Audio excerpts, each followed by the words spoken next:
భాష్యకారం పతంజలిం వాక్యకారం వరరుచిం పాణినిం సూత్రకారం చ సదా వందే మునిత్రయం. పఠామి సంస్కృతం నిత్యం వదామి సంస్కృతం సదా ధ్యాయామి సంస్కృతం సమ్యక్ వందే సంస్కృతమాతరం. నమ సర్వేభ్యః సుప్రభాతం. క్రియాపదాలు మనం చెప్పుకుంటూ ఉన్నాం.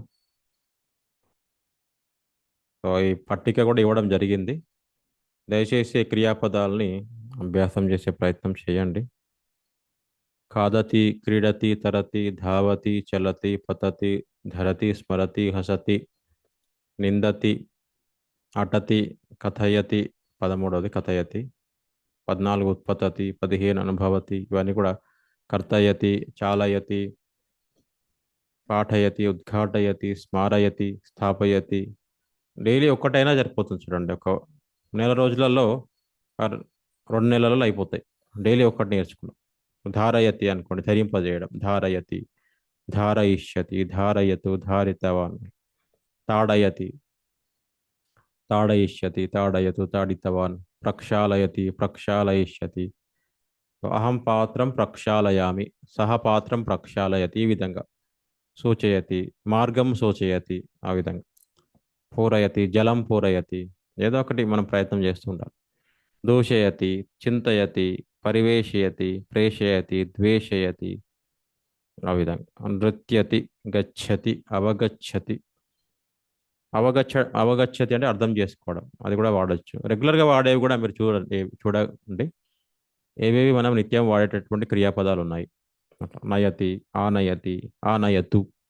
జలం ఆనయతు అంటే జలం తీసుకొని రా. ఆ విధంగా ఈ విధంగా ప్రయత్నం చేయండి. నమతి, ఆ, నమతి నమామి అవుతుంది అనమాట. నమామి, అహం నమామి. సో ఆ విధంగా సహ నమతి, అహం నమామి. అహం చిన్మయ సంజీవరాయ దేవం నమామి. అహం శ్రీకృష్ణ పరమాత్మానం నమామి. అహం శ్రీకృష్ణ పరబ్రహ్మం నమామి. అహం గురుం నమామి. ఈ విధంగా అహం జలం పిబతి పిబామి, సహ జలం పిబతి, అహం జలం పిబామి. ఇవి దయచేసి ప్రాక్టీస్ చేయండి. ఇవి ఇంకా మనం ఎవరికి వారు ప్రాక్టీస్ చేసుకోవడమేమో దయచేసి చూడండి. సందేహాలు ఉంటే అడగవచ్చు తర్వాత. కాకపోతే మీకు దయచేసి మీరు చూసుకోండి. శ్లోకం ఇది కూడా కాళిదాసు భోజరాజు వాళ్ళు ఏమంటారు, వాళ్ళ దగ్గర చర్చించినటువంటి శ్లోకమే. ఇది ఒక సమస్యాపూర్ణం లాంటి శ్లోకం.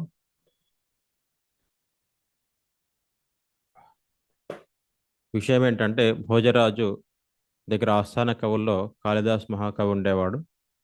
ఆయన యొక్క గొప్పదనం ఇలాంటి శ్లోకాలతో బయటపడేదన్నమాట. సమస్య ఇచ్చినప్పుడు పూరించడం అనేది కవికి ఉన్నటువంటి ఒక లక్షణం, ఒక కవి లక్షణం, పాండిత్య లక్షణం. ఆ పాండిత్య ప్రకర్ష అంటారు. పాండిత్యానికి వారికి ఉన్నటువంటి శాస్త్ర జ్ఞానము, గ్రంథ జ్ఞానము, ప్రకృతి యొక్క పరిజ్ఞానం చాలా ఉండడం చేత ఒక సమస్య ఇవ్వగానే పూరించేవాళ్ళు అనమాట. భోజరాజు ఆ రోజు సభకు వచ్చాడు. వచ్చిన తర్వాత అందరితో ముచ్చటిస్తూ ఒక సవాలు విసిరాడు అనమాట. ఆయన ఏమన్నాడంటే, నేను ఒక శ్లోకం ఇస్తాను, మీరు శ్లోకంలో ఒక సమస్య ఇస్తాను, మీరు చెప్పాలన్నాడు. ఏంటా శ్లోకం? భారతం చేక్షుదండం చ సింధుం ఇందుం చ వర్ణయ. వర్ణించాలంట. దేన్ని వర్ణించాలంటే భారతాన్ని వర్ణించాలంట. క్షమించాలి, వర్ణయ అన్నాడు. మీరు వర్ణించాలి, అక్కడ కూర్చునే వాళ్ళని అన్నాడు. ఏం వర్ణించాలి? భారతం అంటే మహాభారతం. ఇక్కడ చేక్షుదండం అంటే ఇక్కడ కొంచెం సంధి అర్థం చేసుకోవాలి.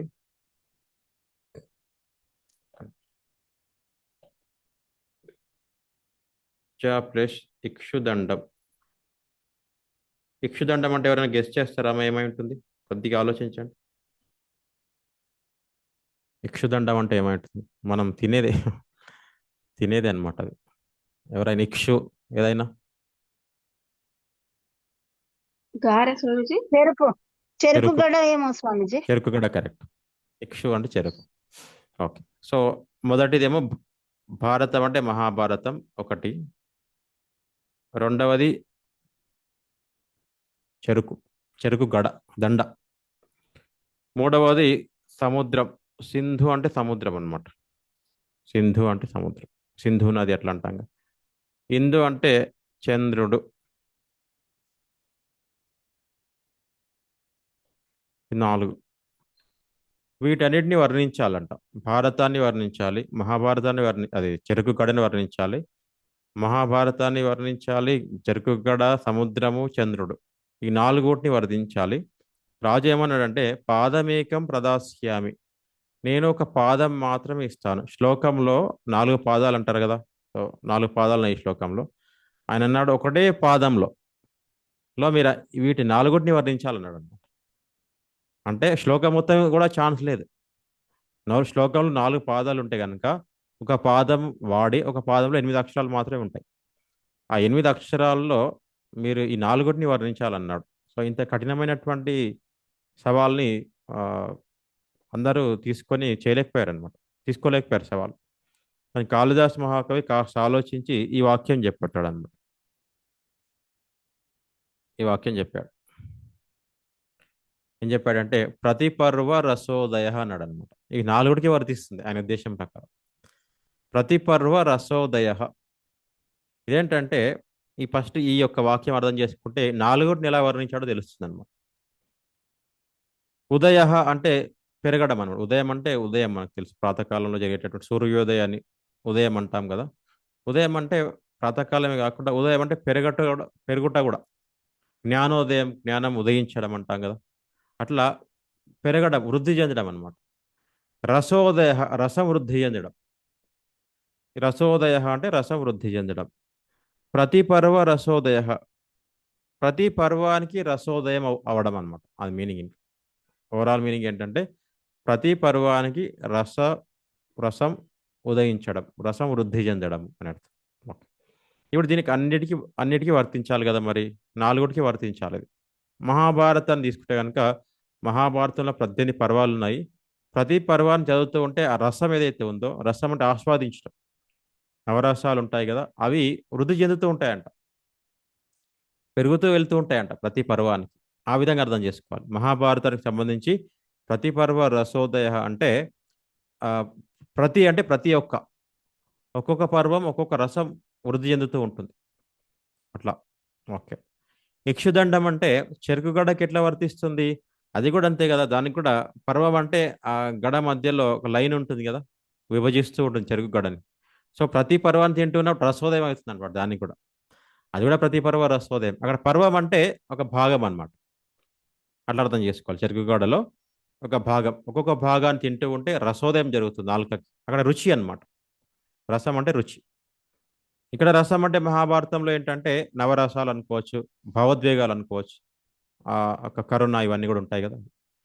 తర్వాత సింధుం అంటే సముద్రం. సముద్రంలో కూడా సముద్రానికి చంద్రుడికి మళ్ళీ 2 కలిపి చెప్పవచ్చు ఇక్కడ. సముద్రం, చంద్రుడు. ప్రతి పర్వం అంటే ఇక్కడ పర్వం అంటే రోజు అన్నమాట.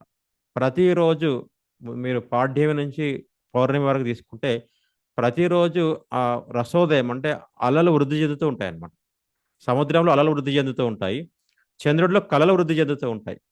ఆ రసం అలా ఆ విధంగా రసోదయం అవుతుంది అన్నమాట. చూసే వాళ్ళకి కూడా ఎంతో ఆస్వాదన అనుభూతి కలుగుతూ ఉంటుంది. సో పాడ్యమి పర్వము, తర్వాత విధియ తదియ మీరు చూస్తుంటే కళలు పెరుగుతూ ఉంటాయండి. ఆ విధంగా అది ప్రతిపర్వ రసోదయం. ఈ విధంగా ఒకటే పాదం లోపల 4 వర్ణించాడు కాళిదాస మహాకవి. భారతానికి ఎలా వర్తిస్తుంది, యక్షదండంకి ఎలా వర్తిస్తుంది, సముద్రానికి మరియు చంద్రుడికి ఎలా వర్తిస్తుందో ఒక్క పాదంలోనే మనం చూసుకోవచ్చు అన్నమాట, చూడవచ్చు. ప్రతిపర్వ రసోదయ.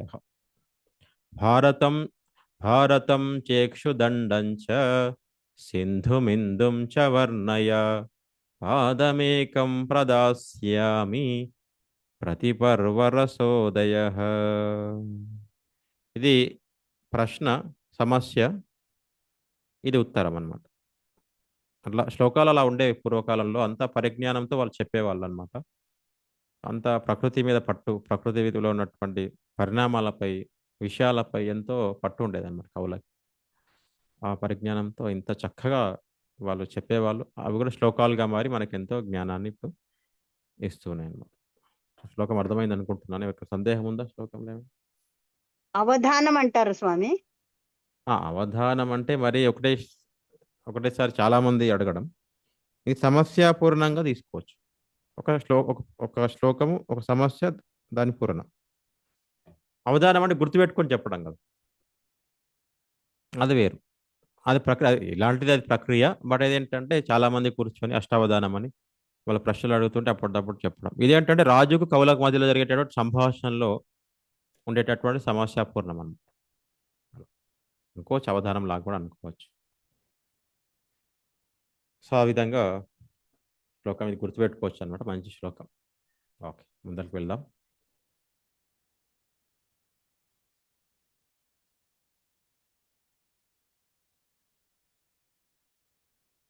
ఈరోజు ఇవి తెలుసుకుందాం. కొన్ని పదాలు అనమాట, కొత్త పదాలు. ముందు వినుండొచ్చు కూడా. దిక్కులకు సంబంధించినటువంటివి. దిక్కులు అంటే మనకు ఉన్నటువంటి ప్రదేశం నుంచి ఎలా చెప్పాలి, ముందు వెనుక, అలా కుడి ఎడమ ఎలా చెప్పాలనేటటువంటి దానికి ఇది మనం వాడవచ్చు. చిత్రం దర్శిస్తే కనుక నారాయణుడు, నారదుడు, బ్రహ్మదేవుడు, శివుడు, లక్ష్మీదేవి, గరుత్మంతుడు, ఆదిశేషుడు వీళ్ళందరూ ఉన్నారన్నమాట. ఎవరెవరికి ఎలా ఉన్నారు, ఏ దిక్కునో చెప్పాలనే దానికి మనం ఈ విధంగా చెప్పవచ్చు. సో నారాయణస్య పురతః, మీరు అర్థం తెలుసుకోకుండా కూడా తెలుగులో అనువాదం చేయకుండా కూడా అర్థం చేసుకోవచ్చు. నారాయణస్య పురతః గరుత్మంతః అస్తి.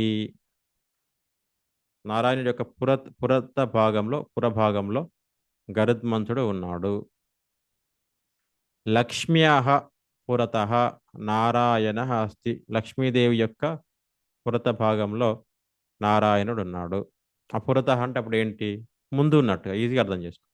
ఇక నారాయణుడి ముందు గరుత్మంతుడు ఉన్నాడు, లక్ష్మీదేవి ముందు నారాయణుడు ఉన్నాడు. తర్వాత నారాయణస్య పృష్ఠతః శివః అస్తి. ఒక్క నిమిషం. పృష్ఠతః వెనుక, ఇక్కడ వెనుకని అర్థం చేసుకోవచ్చు. నారాయణస్య పృష్ఠతః, పృష్ఠతః కొద్దిగా వెనుక పృష్ఠతః. పృష్ఠతః అంటే వెనుక వస్తుంది, బట్ ఓకే. పృష్ఠతః శివః అస్తి. తర్వాత లక్ష్మ్యాః పురతః నారదః అస్తి. అంటే మనం చూసే వాళ్ళకి అక్కడ ఎడమవైపు అర్థం చేసుకోండి, వెనుక ఉన్నట్టుగా, చిత్రంలో వెనుకున్నట్టుగా భావించాం. నారాయణస్య పృష్ఠతః శివః అస్తి, లక్ష్మ్యాః పృష్ఠతః నారదః అస్తి. తర్వాత శివస్య దక్షిణతః నారదః అస్తి. దక్షిణతః అంటే ఎడమవైపు, కుడివైపు. శివస్య దక్షిణతః నారదః అస్తి. మీరు చూస్తే కనుక అలాగే ఉన్నారు. నారదస్య దక్షిణతః ఆదిశేషః అస్తి. నారదుడి మహర్షుల వారి కుడివైపున ఆదిశేషుడు ఉన్నాడు. ఆదిశేషస్య వామతః నారదః అస్తి. కరెక్ట్. ఆదిశేషుల వారి యొక్క ఎడమ భాగంలో నారద మహర్షి ఉన్నారు. నారదస్య వామతః శివః అస్తి. నారదుడి యొక్క ఎడమ వైపున పరమశివుడు ఉన్నాడు. నారాయణస్య అధః ఆదిశేషః అస్తి. నారాయణ యొక్క అధ భాగంలో, కింది భాగంలో ఆదిశేషుడు ఉన్నాడు. కింద బ్రహ్మదేవస్య అధః నారద అస్తి. బ్రహ్మదేవుడు కింద నారదుడు ఉన్నాడు. ఆ విధంగా శివస్య ఉపరి బ్రహ్మదేవ అస్తి. అది తెలుస్తుంది. శివుడి యొక్క పై భాగంలో బ్రహ్మదేవుడు ఉన్నాడు. ఆదిశేషస్య ఉపరి నారాయణ అస్తి. ఆదిశేషుడి పైన నారాయణుడు కూర్చొని ఉన్నాడు. ఈ విధంగా అది ఆ యొక్క దిక్కులు అనమాట, ఏ వైపు ఎవరున్నారు చెప్పడానికి ఈ విధంగా మనం వాడవచ్చు. అర్థమైందా? సందేహాలు ఉంటే అడగండి. తర్వాత మీరు ఇప్పుడు ఒక్కొక్కరు ఉదాహరణలు చెప్పాలి. కనీసం పురతః పృష్ఠతః అట్లా ఒక 2-3 వాక్యాలు చెప్పాలన్నమాట. సందేహాలు ఉంటే అడగండి, లేకపోతే అడిగిన వాళ్ళు వాక్యాలు చెప్పాలి.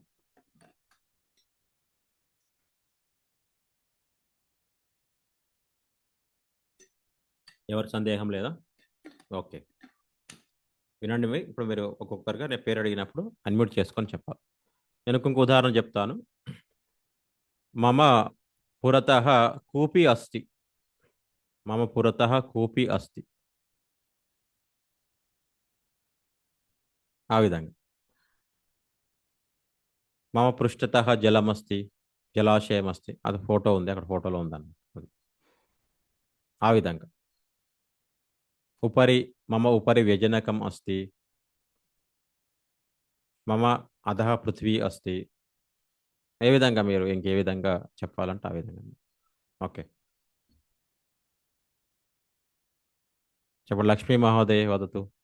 ఏవైనా 2 3 వాక్యాలు చెప్పండి.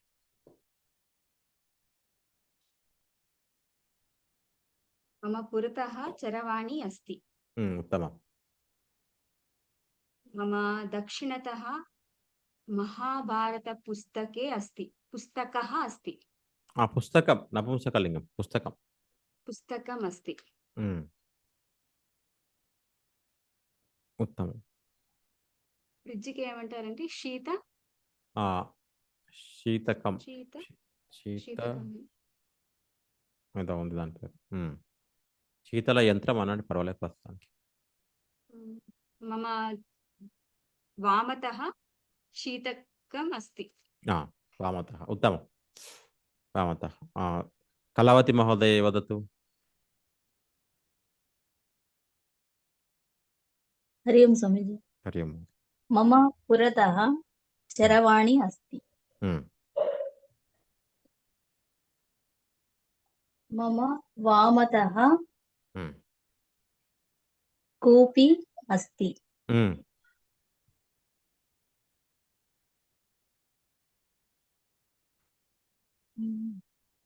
ఆ, ఇంట్లో విద్యుత్ దీపः, చైర్ ఆసందः, కుర్చీ విద్యుత్ ఆసందः. मम पुरतः आसन्दः अस्ति। పురతः ఆసందः మమ ఉత్తమం. पुरतः అంటే ముందుగా స్వామి। పురతः అంటే ముందు. మమ పురతः టీవీని ఏమంటారు స్వామి? దర్శిని అంతే కదా, మమ దూరదర్శిని.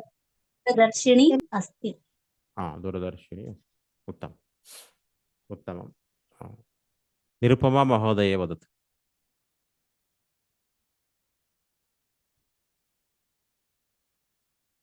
मम उपरि व्यजनम् अस्ति। వ్యజనం. వ్యజనం. फ्यान्। అంతే అంతే.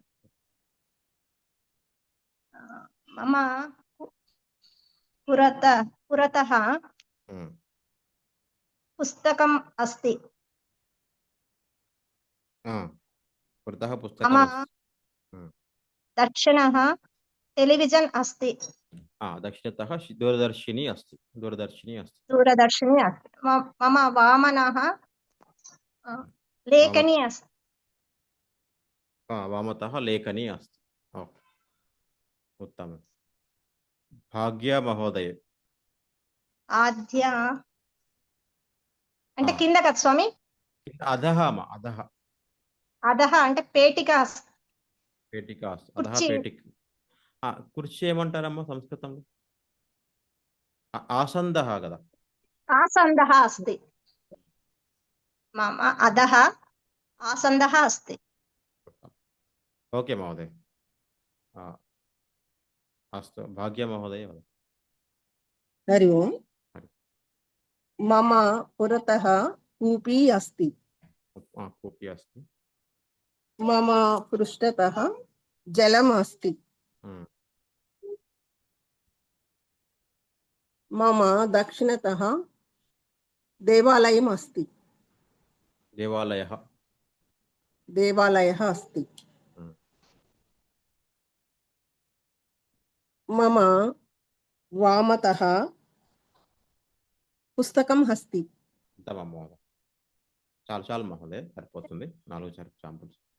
ఓకే, భాగ్యలక్ష్మి మహోదయ వదతు. హరి ఓం మహోదయ। మమ పురతः పుస్తకం అస్తి।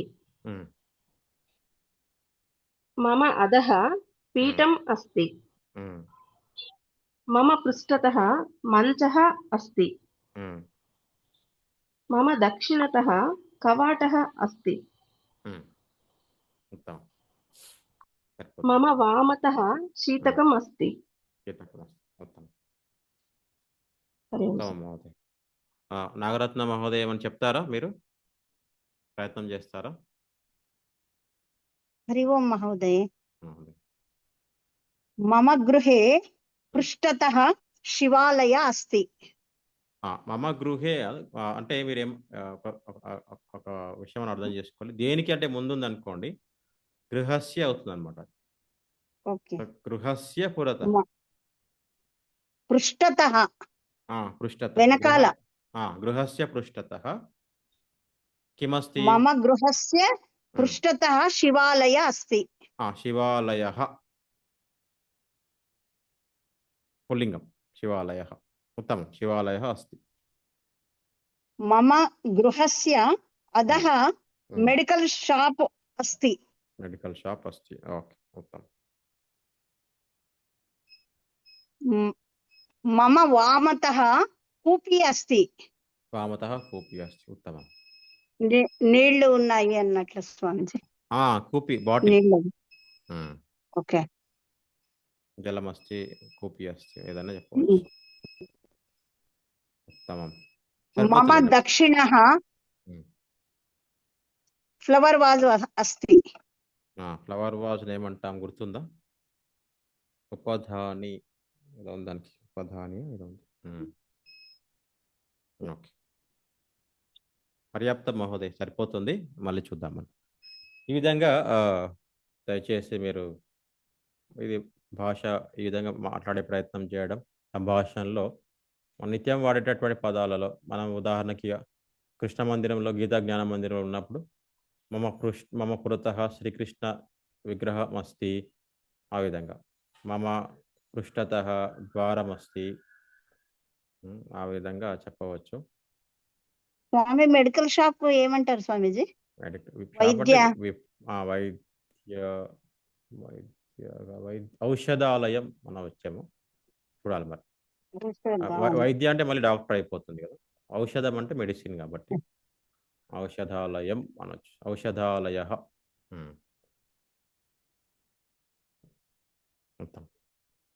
ఆ విధంగా ఇవన్నీ పురతః, పృష్ఠతః, దక్షిణతః, వామతః, అధః, ఉపరి, అధః ఉపరి కూడా మనం వాడవచ్చు అనమాట ఈ విధంగా। ఓకే, అందరికి వెళ్దాం। ఇందాక తహ పురతః, పృష్ఠతః, తహ అని వచ్చింది। తహ ఆ వైపు, అరే ఏ దిక్కుతో పాటుగా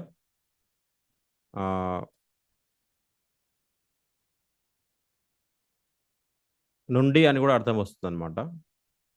నుండి అనేది ఏ విధంగా అర్థం వస్తుందో చూద్దాం ఇప్పుడు।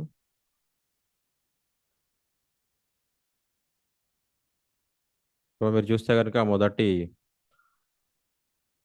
వాక్యం హస్తే చషకః అస్తి, అందరికి తెలుసు। ఈ వాక్యం అర్థం ఎవరికైనా తెలియని వాళ్ళు చెప్పండి, హస్తే చషకః అస్తి। తెలియని వాళ్ళు ఎవరైనా ఉన్నారా ఈ వాక్యం యొక్క అర్థం? ఎవరు లేరు అనుకుంటున్నాను అయితే, ఈ పాటికి అందరికి అర్థమైపోయి ఉండాలి। హస్తే చషకః అస్తి అందరికి అర్థమైంది, హస్తములో, చేతిలో గ్లాసు ఉన్నది, చషకం ఉంది। హస్తతః హస్తము నుండి, చషకః పతతి గ్లాసు పడుతుంది, పడింది, పడుతుంది సందర్భాన్ని బట్టి। పతతి వర్తమాన కాలం, పతతి క్రియాపదాల్లో ఉంది, గుర్తుంది అనుకుంటున్నాను। పడడం మనం వాడాం నిన్న తరగతిలో, మొన్నటి తరగతిలో వాడినట్టున్నాం। హస్తతః చషకః పతతి, ఇక్కడ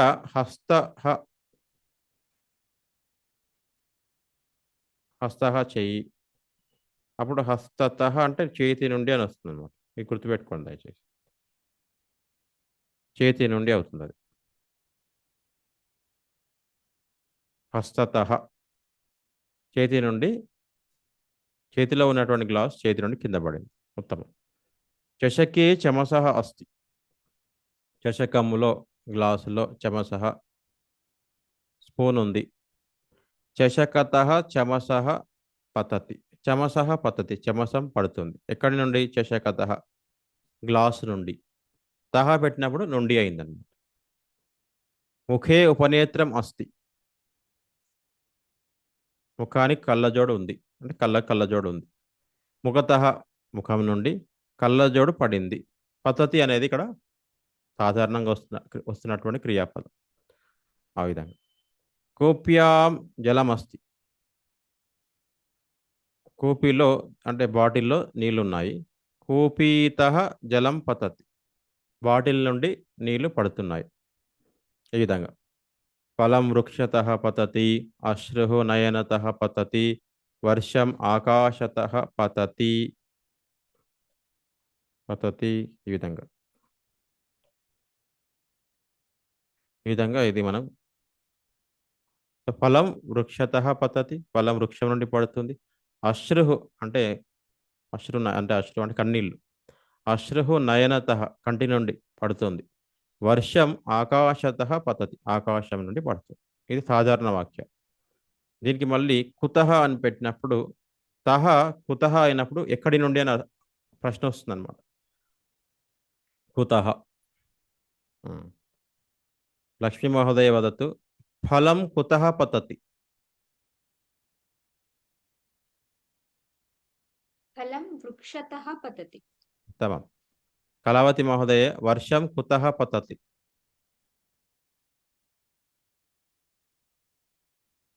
స్వామి వర్షం మేఘతః పతతి. ఉత్తమం. మేఘతః పతతి. ఉత్తమం. భాగ్య మహోదయే బాలకः కుతః పతతి. ఊరికి ఒక ప్రశ్న అనుకోండి. బాలకः కుతః పతతి. ఏదో ప్రయత్నం చేస్తారా? కృతః అంటే స్వామి ఎక్కడి నుండి? కుతః ఎక్కడి నుండి? ఏం స్వామి? ఎక్కడి నుండి అని అర్థం.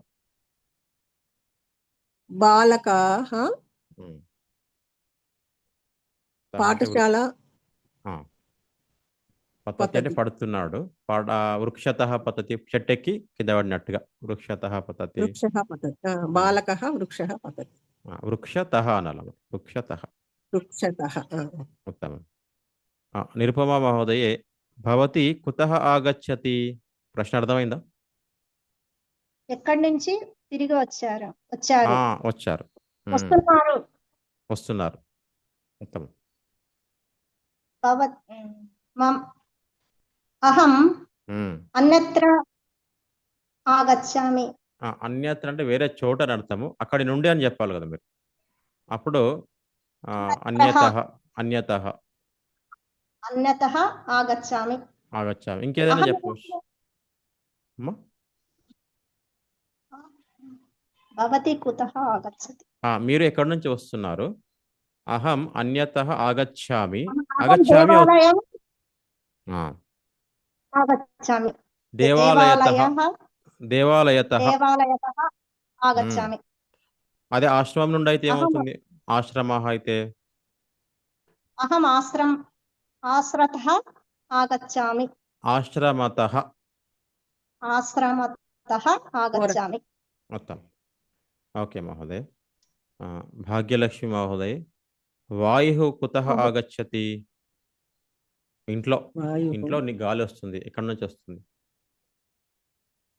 వాయుః ఫ్యాన్ ఫ్యాన్. వ్యజనం. వ్యజనానే వాయుః అస్తి. వాయు కుతః ఆగచ్చతి. ఎక్కడి నుంచి వస్తుంది అని ప్రశ్న. ఇప్పుడు వ్యజనం ఏం చేయాలి? దీనికి ఎట్లా ఇది చేయాలి? వ్యజనం నుండి వస్తుంది కదా. మనం ఎట్లా చెప్పాలి? వ్యజనతః. ఓకే. వ్యజనతః వాయుః అస్తి. ఆగచ్చతి అంటే వస్తుంది. వస్తే అంటే ఉంది అని అర్థం. ఆగచ్చతి అంటే వస్తుంది అని అర్థం. ఇప్పుడు వాతాయనం అంటే కిటికీ అన్నమాట. ఇప్పుడు చెప్పండి దీనికి సంబంధించి. వాయుః కుతః ఆగచ్చతి. వాయుః వాతాయనతః ఆగచ్చతి. వాయుః వాతాయనతః ఆగచ్చతి. ఉత్తమం. ఆ విధంగా నాగరత్న మహోదయ మీరు అదొకటి ఉదాహరణ చెప్పండి. భవతి కుతః ఆగచ్చతి. భవతి కుతః అంటే ఆగచ్చతి మీరు ఎక్కడి నుంచి వస్తున్నారు అని అర్థం. ఏదో ఒక ఉదాహరణతో చెప్పు. అహం ఉమ్. విద్యాలయే గచ్చతి ఆగచ్చతి అంటే వస్తున్నారు అని చెప్పాల్సి వస్తుంది. విద్యాలయత, విద్యాలయము నుండి. విద్యాలయతః ఆ, గచ్చతి తహ తహ అంటే నుండి. విద్యాలయత అలా. కార్యాలయత ఆఫీస్ అనుకోండి, కార్యాలయత. సో మనం దానికి తగ్గట్టుగా చెప్పాలి. భవాన్ ఎవరైనా అడిగాం, భవాన్ కుతః ఆగచ్చతి, అహం కార్యాలయతః ఆగచ్చామి, కార్యాలయము నుండి వస్తున్నాను. అలా. బ్యాంకుకి ఏం చెప్తారు స్వామీజీ? విత్తకోశ. ఏం చెప్తారు అప్పుడు? ఆ వాక్యం చెప్పండి. అహం విత్తకోశః గచ్చతి. విత్తకో గచ్చతి కాదమ్మా, అక్కడ నుండి వస్తున్నాను అన్నాం కదా, నుండి అక్కడ నుండి వెళ్తున్నాం మనం. గచ్చతి అంటే వెళ్ళడం. ఆగచ్చతి ఆగచ్చతి అంటే రావడం. బట్ నేను అన్నప్పుడు ఆగచ్చామి అవుతుంది, వేరే వాళ్ళు అన్నప్పుడు ఆగచ్చతి అవుతుంది. ఓకే. సో ఇది మళ్ళీ ప్రయత్నం చేద్దాంలేండి, జస్ట్ ఈ విధంగా. ఓకే.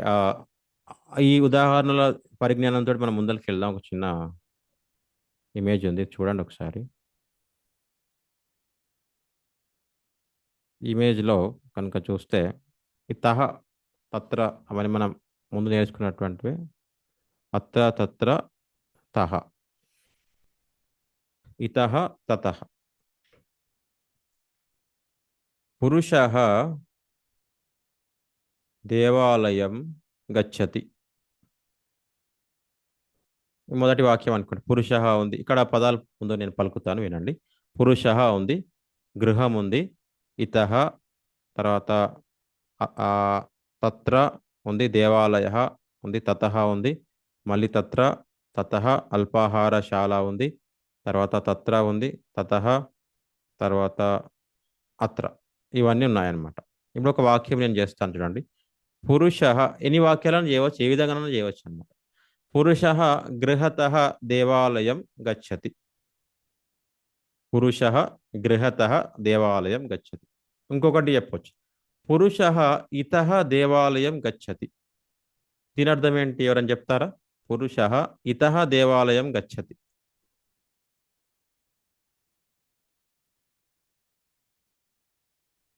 పురుషుడు ఇక్కడ దేవాలయం వస్తాడు. ఇక్కడి నుండి, ఇక్కడ నుంచి ఇక్కడి నుండి అవుతుంది అనమాట. సో ఇతః అంటే ఇక్కడి నుండి, అది అట్లా అర్థం చేసుకోవాలి. పురుషుడు ఇక్కడి నుండి దేవాలయానికి వెళ్తున్నాడు, ఇతః దేవాలయం గచ్చతి. తత్ర దేవం దర్శయతి, నమస్కారం కరోతి. దేవం నమస్కారం కరోతి. ఒక్క నిమిషం. నమస్కారం కరోతి. తతః అల్పాహారశాలాం గచ్చతి. తతః అక్కడి నుండి, ఎక్కడి నుండి? దేవాలయతః. దేవాలయతః చెప్పకున్నా తతః చెప్పిన అర్థం అవుతుంది, ఎందుకంటే అంతకుముందు దేవాలయానికి వెళ్ళాడు కాబట్టి. కాబట్టి పురుషః తతః అల్పాహారశాలాం గచ్చతి. పురుషః తత్ర భోజనం కరోతి, అల్పాహారం ఖాదతి, అల్పాహారం ఖాదతి. ఈ విధంగా వాక్యం చెప్పవచ్చు. తతః పుస్తకాలయం గచ్చతి అథవా కార్యాలయం గచ్చతి. ఈ విధంగా వాక్యాలు తయారు చేయొచ్చు అన్నమాట. ఒక్కొక్కరు 2 వాక్యాలు చెప్పండి. ఇవే చెప్పాలని లేదు, మీరు తయారు చేసి చెప్పండి. ఇక్కడ నుంచి అయినా చెప్పవచ్చు, మీరైనా వాడచ్చు. లక్ష్మీ మహోదయ వదతు.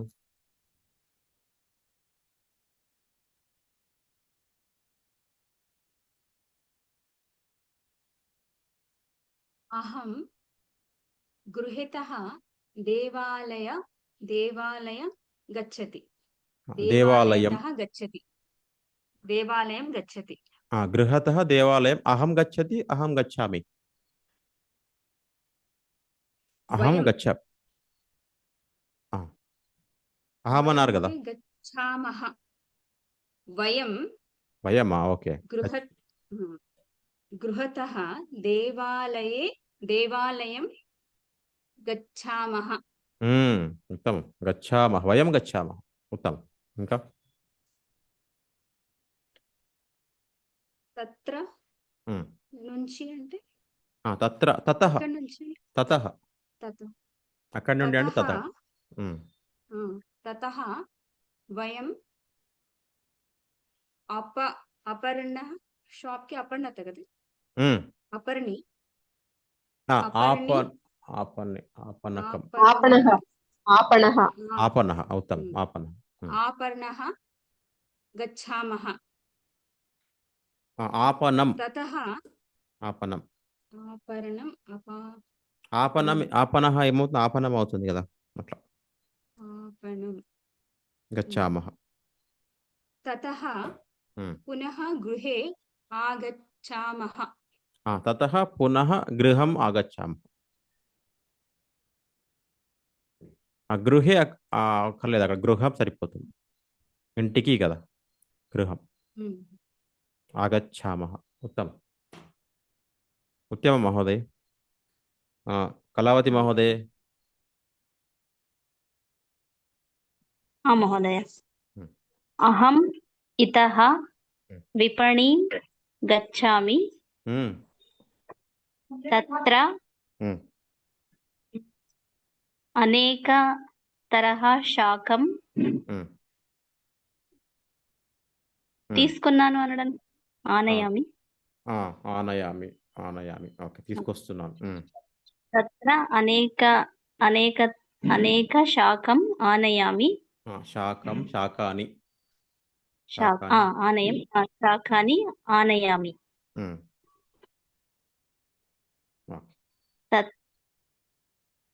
అక్కడ నుండి అంటే తతః అనే చెప్పాలి స్వామి తతః తత్ర అంటే అక్కడ తతః అంటే అక్కడి నుండి అంటే తర్వాత అనడం స్వామి తతః తతః తతఃనే గృహం ఆగచ్చామి తతః గృహం ఆగచ్చామి అక్కడి నుండి ఇంటికి వస్తున్నాను సరిపోతుంది ఉత్తమం నిరుపమ మహోదయే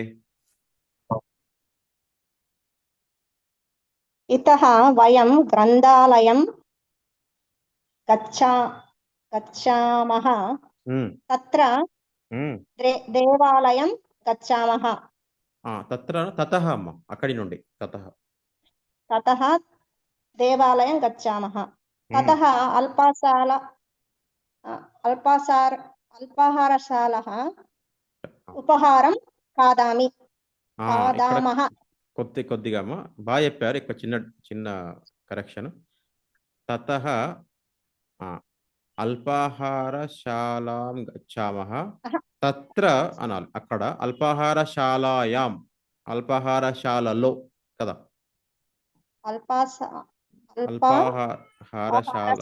అల్పాహారశాలాయాం అక్కడ శాలలో ఉపహారం ఉపహారం చెప్పండి వయం ఉపహారం కాదామా గచ్చామహ ఏ విధంగాను కాదామా ఆ విధంగానే అన్నమాట ఉత్తమం వయం కాబట్టి కాదామహ అహం అంటే కాదామే అయ్యేది ఉత్తమ మహోదయ్ బాగుంది భాగ్యలక్ష్మి మహోదయ महोदय मम पुत्रस्य चिन्मय आश्रमे क्रीडित्वा ततः गृहम् आगच्छामि ఇప్పుడు పుత్రుడా మీరామ ఇద్దరు కలిసి ఎలా అది అర్థం కాలేదు వాక్యంలో మా బాబు ఆశ్రమంలో గ్రౌండ్ ఆడుకుని ఇంటికి తిరిగి వచ్చాడు ఉత్తమం మమ పుత్ర అట్లా ఆరంభం అవుతుంది వాక్యం మమ పుత్ర చిన్మయ ఆశ్రమే క్రీడిత్వా బాగుంది క్రీడిత్వా తతః అక్కడి నుండి కదా తతః గృహే గృహం ఇంటికి స్వగృహే స్వగృహం గృహే అంటే గృహంలో అవుతుంది గృహే అంటే గృహంలో ఇంటిలో. గృహానికి గృహం అంతే, ఇంటికి గృహానికంటే గృహం అంతే. గృహం స్వగృహం. ఏమవుతుంది మమ పుత్ర ఏమవుతుంది? గచ్చామః గచ్చతి అవుతుంది కదా, ఆగచ్చతి అంతే. అగచ్చతి అగచ్చతి అంటే వస్తాడు, గచ్చతి అంటే వెళ్తాడు, ఏదైనా పర్వాలేదు సందర్భాన్ని బట్టి. బట్ గచ్చతి గచ్చామి అవ్వదు. అహం అయితే గచ్చామి అవుతుంది. ఇప్పుడు మీరు మమ అని వాడినప్పటికి కూడా క్రియా పుత్రునికి సంబంధించింది కదా, అతను వస్తాడు కదా, అతను వెళ్తాడు కదా, కాబట్టి గచ్చతి అవుతుందండి. గచ్చతి. మళ్ళీ పూర్తి వాక్యం చెప్పండి. మమ పుత్రస్య పుత్రహనే మమ పుత్రః చిన్మయ ఆశ్రమ మైదానే ప్రాంగణే మైదాన ప్రాంగణే క్రీడిత్వా తతః గృహం గచ్చతి. ఉత్తమం. తతః గృహం గచ్చతి. ఆ విధంగా బాగుంది, సమ్యక్. భాగ్య మహోదయ. హరి ఓం. హరి ఓం. అహం కార్యాలయం గచ్చామి, ఉమ్, తతః అల్పాహారశాలాయాం దుగ్ధం పిబతి, దుగ్ధం తతః పిబామి గృహం పిబామి. దుగ్ధం పిబామి, ఉత్తమం. తతః గృహం ఆగచ్చామి. సమ్యక్, చాలా బాగుంది. ఆ విధంగా అమ్మాయి, ఆ విధంగా దయచేసి మీరు నిత్యము చేసేటటువంటి క్రియలు మనకొచ్చిన భాషలో రాయగలిగాలి. అప్పుడే మనం భాష అనేది వృద్ధి అవుతుంది అనమాట.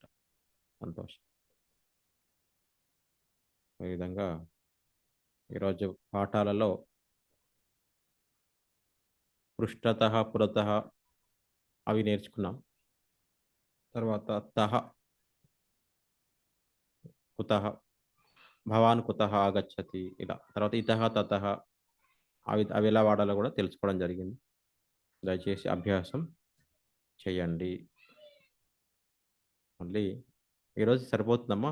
ఈ నేర్చుకున్నటువంటి పదాలని మళ్ళీ ఇంకా ఎక్కువ వాక్యాలతో అభ్యాసం చేసేటటువంటి ప్రయత్నం చేద్దాము. పర్యాప్తం, సరిపోతుంది ఈరోజు. మన సందేహాలు ఉన్నాయమ్మా ఎవరికైనా?